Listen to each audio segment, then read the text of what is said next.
2027 में हमारी आगामी डिजिटल जनगणना में। बिल्कुल सही कहा। और यहीं पर आज का हमारा ये गहन विश्लेषण शुरू होता है। राइट। हमारी ये विस्तृत चर्चा मुख्य रूप से संकल्प समाधान चैनल पर आदित्य सर द्वारा प्रस्तुत हाउस लिस्टिंग ब्लॉक, जिसे HLB ऐप भी कहा जाता है, उसके अनिवार्य प्रश्नों पर आधारित है।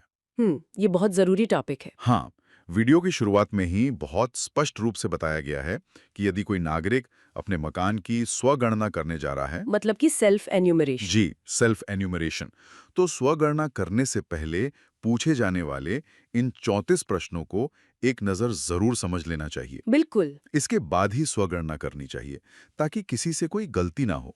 और यदि कोई प्रगणक या सुपरवाइजर बना है, तो उनके लिए भी ये जानकारी बहुत जरूरी। 2011 की जनगणना को याद कीजिए, जब सरकारी कर्मचारी कागजों का भारी बंडल लेकर घर घर जाते थे।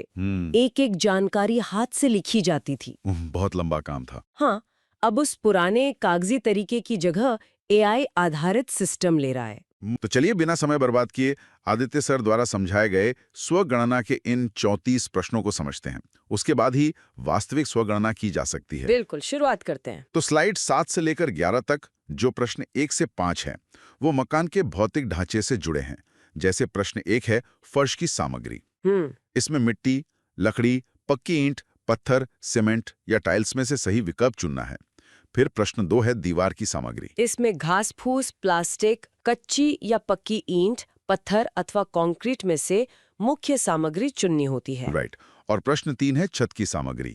घास फूस, प्लास्टिक, टाइल्स, पत्थर या कंक्रीट जैसे विकल्पों का सही चयन करना है। लेकिन यहाँ एक नियम ने मुझे थोड़ा उलझा दिया। अच्छा, वो क्या? नियमों के अनुसार यदि फर्श ग्रेनाइट या संगमरमर का है, तो उसे केवल पत्थर वाले विकल्प में दर्ज करना है। मतलब अगर मेरे घर का फर्श महंगे संगमरमर का है, तो उसे सिर्फ पत्थर क्यों दर्ज करना है? देखिए, यहाँ सबसे दिलचस्प बात यह है कि ये बारीकियां सिर्फ ईंट पत्थर का ब्यौरा नहीं है। सिस्टम को किसी के घर की सजावट से ज्यादा इस बात से मतलब है कि निर्माण सामग्री की श्रेणी क्या है। अच्छा। पक्की ईंट, कंक्रीट या पत्थर एक स्थायी और मजबूत ढांचे का संकेत देते हैं। जब हम ये दर्ज करते हैं कि दीवार पत्थर और सीमेंट से बनी है, तो हम असल में राष्ट्रीय आपदा प्रबंधन के लिए एक बेसलाइन तैयार कर रहे हैं। मतलब आप कह रही हैं कि ये डेटा भूकंप या बाढ़ जैसी प्राकृतिक आपदाओं के लिए है? बिल्कुल। NDRF की टीमों को पहले से पता होगा कि किस इलाके में कमजोर ढांचे हैं और सबसे ज्यादा नुकसान कहाँ हो सकता है। ये तो वाकई बहुत बड़े स्तर की प्लानिंग है। इसके बाद प्रश्न 4 आता है मकान का उपयोग। हाँ, कि ये आवास है, दुकान है, स्कूल अस्पताल है या खाली भूखंड है, ये दर्ज करना है। और प्रश्न 5 है मकान की स्थिति, ये अच्छी स्थिति में है, रहने योग्य है या जीर्ण अवस्था में है। और यहाँ पर ना ऐप बहुत स्मार्ट तरीके से काम करता है। दो कैसे? अगर मकान खाली है या सिर्फ एक खाली प्लॉट है, तो AI आधारित ऐप बीच के सारे सवाल छोड़कर सीधे अंतिम प्रश्न यानी मोबाइल नंबर पर चला जाता है। अरे वाह, इससे तो बहुत समय बचेगा। पुराने समय में तो हर पन्ने पर लागू नहीं लिखना पड़ता होगा। बिल्कुल, इससे प्रगणकों का बहुत समय बचता है। तो ये थे पहले 5 प्रश्न। ढांचा तो समझ आ गया, लेकिन एक घर को परिवार कौन बनाता है? उसमें रहने वाले लोग। सही कहा। अब प्रश्न 6 से 10 निवासियों की पहचान के बारे में है। प्रश्न 6 है परिवार संख्या। ऐप में ये स्वतः आगे बढ़ेगी, जैसे 01, 02। फिर प्रश्न 7 है परिवार में रहने वाले व्यक्तियों की कुल संख्या। 0 दिन के शिशु से लेकर सभी उम्र के सदस्यों को गिनकर दर्ज करना है। क्या सच में एक दिन के बच्चे का डेटा उसी वक्त सिस्टम में डालना इतना अहम है? अगर हम इसे बड़े परिदृश्य से जोड़कर देखें तो बिल्कुल अहम है। अगर कोई बच्चा आज पैदा हुआ है, तो वो आज से ही इस देश के संसाधनों का उपभोक्ता बन गया है। उसे भविष्य में स्कूल और स्वास्थ्य सेवाओं की जरूरत होगी। राइट, एक भी नागरिक छूटना नहीं चाहिए। समझ गया। फिर प्रश्न 8 है मुखिया का नाम। सामान्य परिवार में नाम लिखना है, लेकिन संस्थागत परिवार में देखभाल करने वाले का पद लिखना है। हाँ, जैसे हॉस्पिटल या जेल। मुझे ये थोड़ा अजीब लगा। एक इंसान का नाम न पूछकर सिर्फ उसका पद दर्ज करना, ऐसा लगता है जैसे इंसान की अहमियत नहीं, कुर्सी की अहमियत है। आपकी बात अपनी जगह सही लग सकती है, लेकिन डेटाबेस को भावनाओं से नहीं, संस्थागत निरंतरता से काम होता है। मतलब? संस्थागत परिवारों में व्यक्ति बदलते रहते हैं। आज कोई और वार्डन है, कल कोई और होगा, लेकिन वो संस्था वहीं रहेगी। इसलिए डेटा पद के साथ जुड़ा होना चाहिए। अच्छा, तो व्यक्ति अस्थायी है, लेकिन संस्था अस्थायी है। चलिए आगे देखते हैं। प्रश्न 9 है मुखिया का जेंडर पुरुष या महिला दर्ज करें। और प्रश्न 10 है मुखिया की जाति जैसे SC, ST या अन्य। और इस मकान के स्वामित्व की स्थिति अपना है या किराए का। यहाँ एक दिलचस्प बात यह है कि यदि कोई फैक्ट्री या सरकारी आवास में रहता है जहाँ किराया नहीं लगता, तो उसे किराए का एवं अपना कोई मकान नहीं माना जाएगा। हाँ, बशर्ते उसका कहीं और अपना घर ना हो। मतलब वो मुफ्त में रह रहा है लेकिन सरकार की नजर में बेघर है। बिल्कुल, और ये जरूरी है। अगर कल नौकरी चली गई तो उसके पास सिर छुपाने की जगह नहीं होगी। ये नियम उसी वास्तविक मालिकाना हक का सही आकलन करता है। तो ये थे पहले 10 प्रश्न। इसी तरह चलिए और आगे के प्रश्नों को देखें। बिल्कुल। प्रश्न 11 से 21 दैनिक जीवन और बुनियादी सुविधाओं के बारे में है। यहाँ एक बहुत ही रोचक बात सामने आती है। प्रश्न कमरों की संख्या। नियम कहता है कि केवल सोने, बैठने, भोजन या पूजा के कमरे गिने, रसोई या बाथरूम नहीं।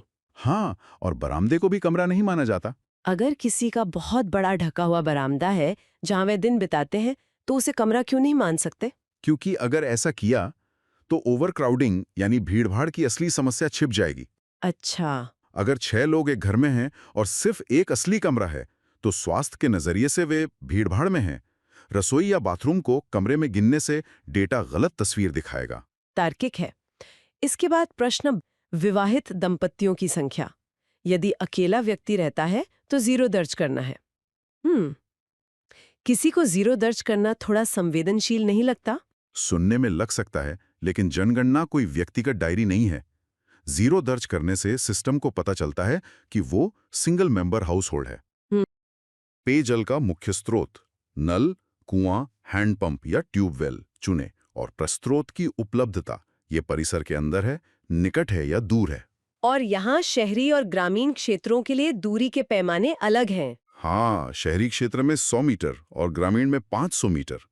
ऐसा क्यों? क्योंकि शहरों में घनत्व ज्यादा होता है, लेकिन सबसे बड़ी बात, ये डेटा महिलाओं के जीवन स्तर से जुड़ा है। अगर पानी दूर है तो महिलाओं का बहुत समय पानी ढोने में जाता है। जल जीवन मिशन जैसी योजनाएं इसी डेटा पर निर्भर करती हैं। बहुत सही पॉइंट है।